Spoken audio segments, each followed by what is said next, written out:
100% of our kids live in poverty, so we're dealing with it every day.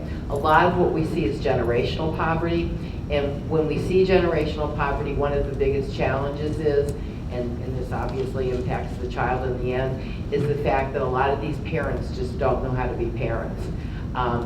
It's not that they want anything different for their kids than anybody in this room does.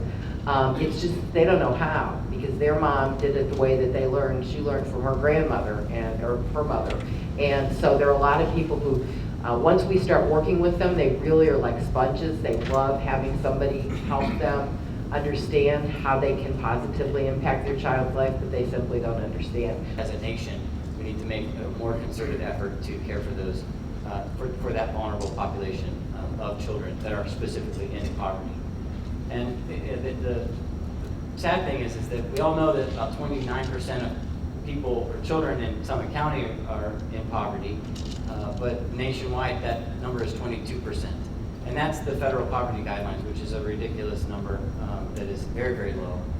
And what's also stark is that 50% of our children in this country live in income unstable environments. As a nation, we need to make a more concerted effort to care for those, for that vulnerable population of children that are specifically in poverty. And the sad thing is that we all know that about 29% of people or children in Summit County are in poverty, but nationwide that number is 22%. And that's the federal poverty guidelines, which is a ridiculous number that is very, very low.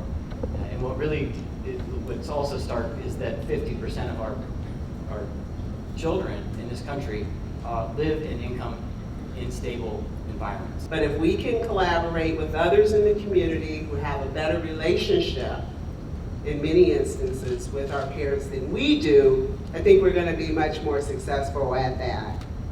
But we know that we're struggling. We have parents who are at 86% of our population are at the free and reduced lunch rate.